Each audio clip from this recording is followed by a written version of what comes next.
Amém? Deixa eu criar um ambiente só para todo mundo sorrir ao mesmo tempo. 2016, nós colocamos um tema na igreja, o ano do crescimento. E foi algo tão sensacional que me nasceu o cabelo, pastor. Que eu vi algumas pessoas dando uma risadinha porque botaram o vídeo antigo e as pessoas olharam. E eu sei que ainda é um grande tabu para homens, principalmente, buscar um pouco de vaidade. Eu confesso a você que no momento em que eu fui fazer esse procedimento, Deus tocou no meu coração e me disse, para mim eu não teria feito, minha esposa que me estimulou, e uma irmã muito abençoada de Goiânia, optou por me ofertar e disse, pastor, enquanto eu tiver a clínica, o senhor fica tranquilo, que eu vou te abençoar. E pensando nisso, eu descobri que tem muitas pessoas que têm desconforto e às vezes não têm coragem de fazer. Eu não tenho problema, sou extremamente bem resolvido, graças a Deus, mas eu precisava falar isso porque eu vi algumas pessoas rindo. Aí eu falei, vou botar todo mundo para rir de uma vez, porque aí perde a graça, acabou o assunto, certo? Então, mas é uma grande satisfação poder estar aqui num culto de homens e ver tanta mulher. Mas o pastor estava me explicando e falou, Cláudio, eu abri para as irmãs e glória a Deus, porque o que seria do mundo sem mulher? É ou não é? Aliás, é elas que decidem se o mundo continua ou não. Porque o homem não engravida, né? Se um homem falar, vou ter um filho, ele não tem. Se uma mulher falar, vou ter um filho, ela tem. É ou não é? Do marido, do vizinho, do leiteiro, do padeiro. Mas se ela falar que vai ter, ela vai ter e acabou. Ou seja, está tudo na mão delas, são elas que decidem. E glória a Deus. Mas eu vou usar um texto e eu preciso que você abra a sua Bíblia. No livro de Gênesis. Nós vamos dar uma olhada numa vida de um homem, mas vamos ampliar isso aí para aplicar na vida de todos nós. Gênesis capítulo 37.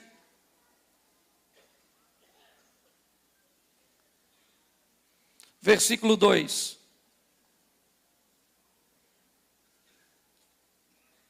Nos diz assim, Gênesis 37, 2.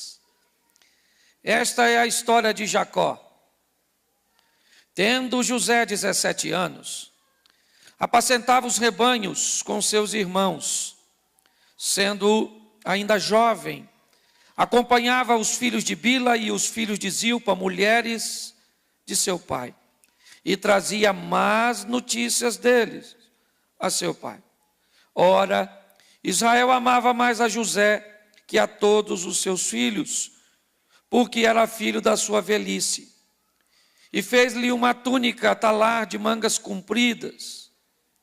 Vendo, pois, os seus irmãos, que o pai o amava mais do que todos os outros filhos, odiaram-no e já não podiam falar pacificamente. Teve José um sonho e o relatou aos seus irmãos, e por isso o odiaram ainda. Feche seus olhos agora. Pai, continua falando conosco através de Tua palavra e fala conosco até aquilo que nós não estamos a fim de ouvir, mas nós estamos precisando. Tira-nos do conforto da mesmice e nos coloque no confronto das mudanças, que possamos ser desafiados pelo poder da Tua palavra e que Teu Espírito tenha liberdade de agir neste lugar, pelo poder do nome de Jesus. Amém, glória a Deus. Amém? Amém. Isso.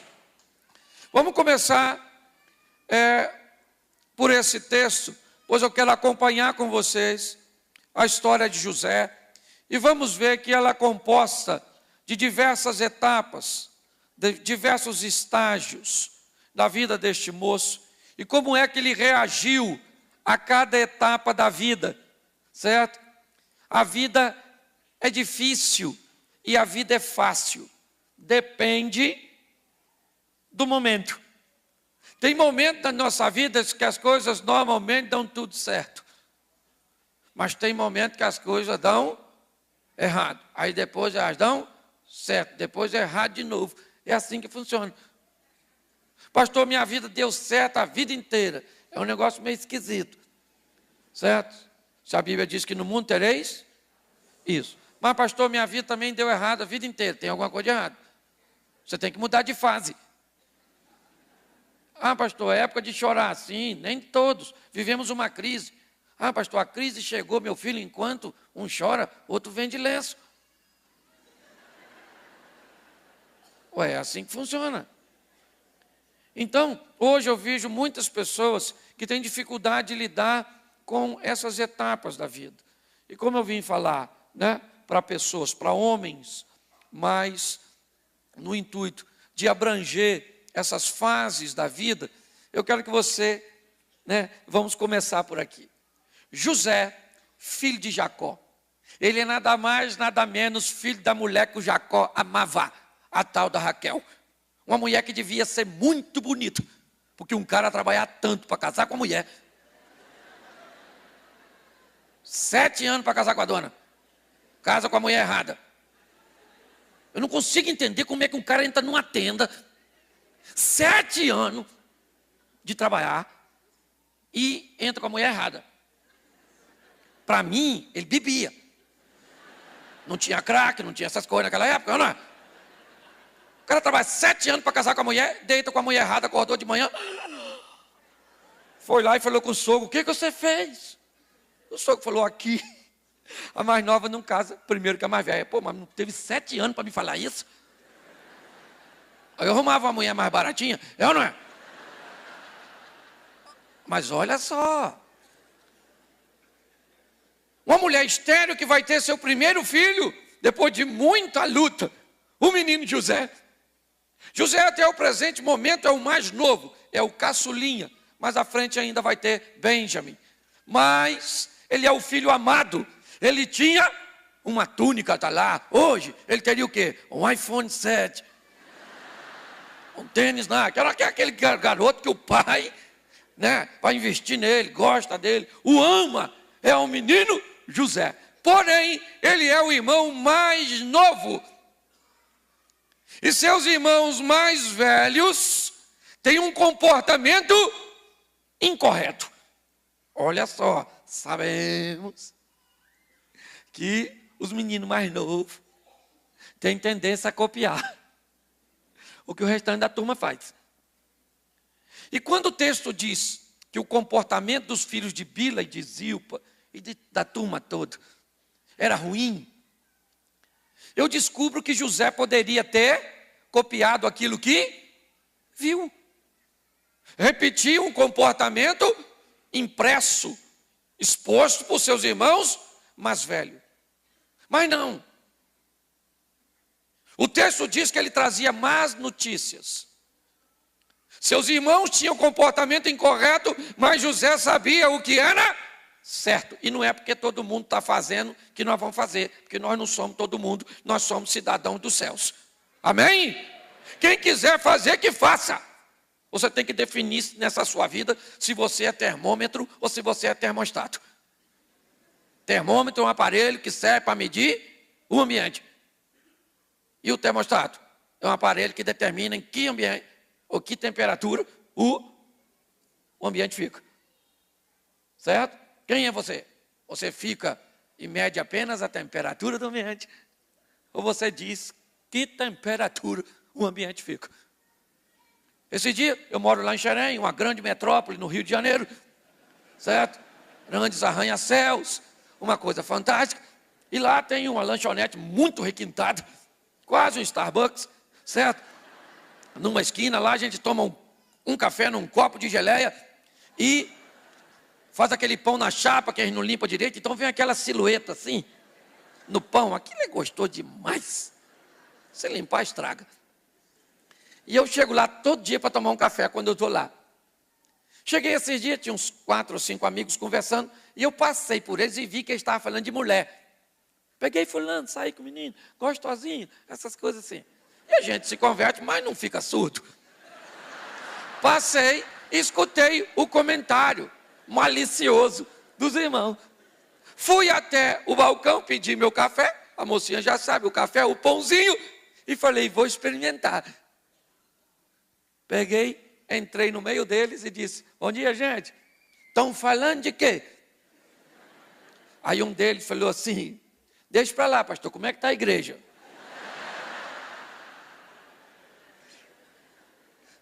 Você precisa definir se o ambiente, certo? Ele muda quando você chega ou se você acaba se adaptando ao ambiente. Seja na faculdade, seja onde quer que você for.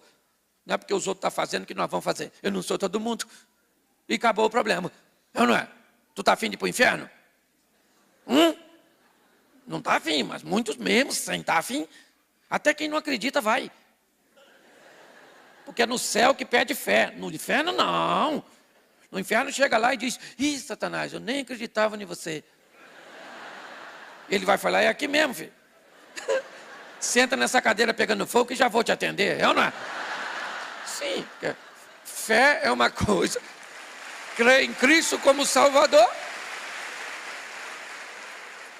Então eu quero que você entenda que nós somos capazes de ter uma vida digna, uma vida decente e santa, independente do que estão fazendo ao nosso redor.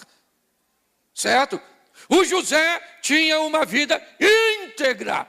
E por causa disso, seu pai e seus irmãos. Sim. Por quê? Me parece que José não fazia crítica aos irmãos. Ele era mais velho. Ele relatava o comportamento de seus irmãos a seu pai. Mas a presença de José, ela não era bem vista pelos irmãos. Primeiro, porque seu pai esboçava uma preferência notória. E segundo, por quê? Porque José era um modelo que dizia para seus irmãos, pode-se viver uma vida decente. Então, quando você resolve viver uma vida digna, lutando, controlando seus impulsos, você não precisa condenar ninguém, porque você já condena só ficando quietinho. Por isso que as pessoas falam, pastor, lá no trabalho, pastor, o pessoal me persegue. Pastor, eu não faço nada. Olha, eu fico com a minha boca calada. Eles faltam, eu não falto. Eles chegam atrasados, eu não chego. Eles reclamam do salário, eu não reclamo. Por quê, pastor?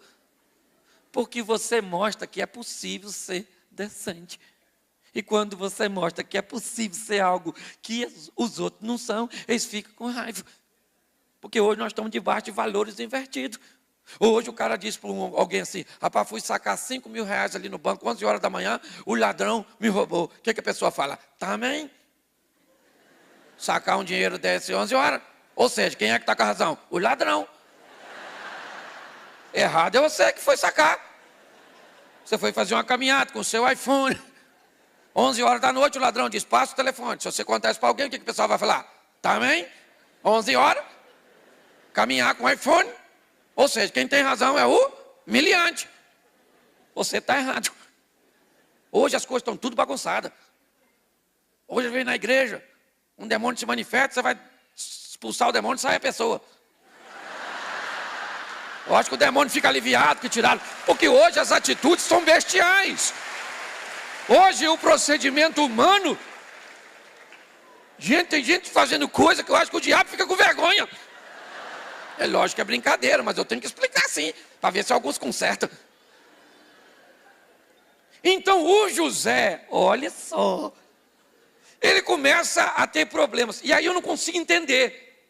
Se os irmãos já não gostam dele, e já não o vê pacificamente, para que contar sonho para irmão? Também provoca. É ou não é? Sonhava, sonhou. E contou para os irmãos. Aí que os irmãos ficaram doidos. Certo? Amado pelo pai, odiado pelos. Isso, vamos embora. A vida que segue. Uns te amam, outros. Fazer o quê? Esse dia o cara foi para a internet e disse, o senhor pregando desse jeito deve ser o anticristo. Falei, não, gente, que é isso? Nem assim não, sou pastor, não. Anticristo eu não sou. Mas o cara me perturbou tanto que eu fui obrigado a responder. E falei, querido, eu não sou o anticristo. Mas se eu for, você deve ser a besta. Não, na verdade. Aí ele me bloqueou e não quis mais conversar comigo, não. Uns vão gostar de você, outros não gostam. É assim que funciona. Tenha maturidade para ter aceitação e rejeição e vida que segue. Glória a Deus. Amém? Isso. Só que o negócio vai piorar. Porque Deus tem coisas grandes. E coisas grandes traz consigo grandes desafios. Grandes problemas. Um dia, o Jacó manda o José ver como é que seus irmãos estão no campo. E lá vai o José. Ao invés de falar para o pai, pai, não me manda não, esse menino está com raiva de mim. Mas vai, lá vai ele. De longe, os irmãos vêm e dizem assim, lá vem o sonhador.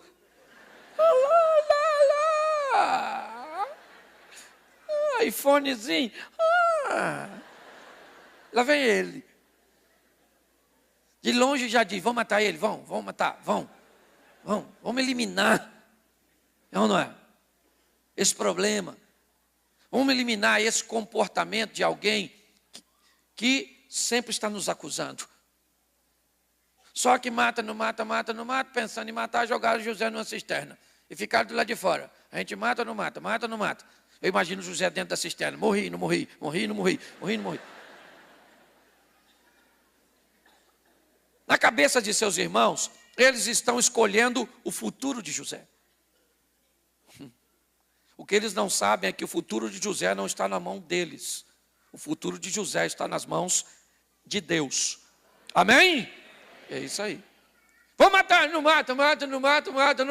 Quem é que vem? Uma caravana de ismaelita. Poxa. E aí Judá, que estava com sérios problemas, era ele que estava encabeçando o negócio. Judá diz, vamos vender ele para os ismaelitas? Falou, vamos vender. E venderam o Zé. Eu imagino José falando, vende não, pô. Pô, não vende não. Oi, Judá. Poxa. Vai vender, né? Pô, não vende não. Gente, ser vendido por alguém que deveria te proteger. Ser traído por alguém que deveria levar a você proteção, cuidado. É difícil demais, né, gente? A gente precisa estar aborrecido. Se nós tivermos aborrecido, é porque algum resíduo ficou. Meu pai casou 8 vezes. Me deram para 5 famílias diferentes. Tentaram abusar de mim. Tudo. Eu já vivi nessa vida.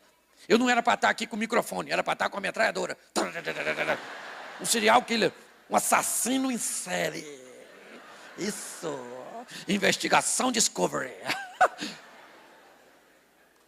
A vida, que foi o que eu tinha que passar, meu filho. Foi ruim? Foi. É o que eu tinha que passar. Então para com essas palhaçadas. Pastor, olha como é que minha